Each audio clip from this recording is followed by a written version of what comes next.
The Ontario Liberal Party has been busy getting ready for the provincial election in 2022, from selecting their new leader back in March to putting nominations forward in several ridings. Wellington-Halton Hills is no different. President of the Provincial Liberal Association in that riding, Moya Johnson, says they are in the beginning stages. We have formed a nomination committee, which is a requirement of the party. And there's 5 or 6 people that are the official nominating committee. And we've met once. So really, that's as far as we've gotten. We've met to go over the rules. We've talked about people that we know or know of that may possibly be interested in being a candidate, or we may be interested in asking them to be a candidate. Basically, that's where we're at. We haven't approached anyone, nor has anyone approached us about being interested in being a candidate. So we will be meeting again in the next couple of weeks to move to the next step, which would be to start approaching people or putting out the word that we're interested in talking to anyone who's interested in becoming a candidate. With the election still a couple of years away, Johnson says they've been encouraged by the party to find a candidate as early as possible. Because, of course, even though the fixed date for the election is May of 2022, we don't know if that will actually be the date, because a sitting premier can call an election at any time.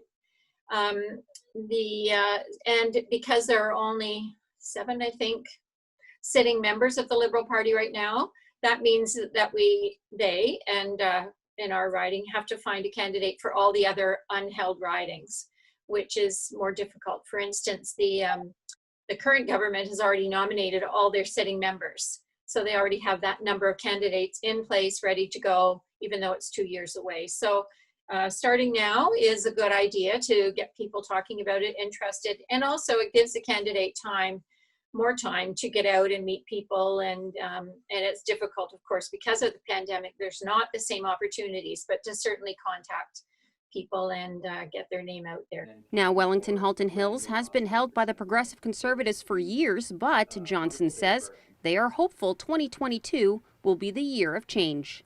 We recognize the challenges in this riding. It is a long time Conservative riding recently, but it has been Liberal in the past. And of course, as you know, the boundaries change every now and again, and that brings in different, more Liberals perhaps, or more Conservatives, or more NDP, whatever way the boundaries happen to switch. But you know what? They say a government doesn't win an election, a government loses an election. So depending on how the general public feel about how the Premier and the government is doing, then people decide. For details on the nomination process, you can go to the Riding Association's website or contact Johnson herself. And if you are looking to vote for a candidate, you have to be a voting member first. Reporting for Halton News, I'm Melissa Candelaria.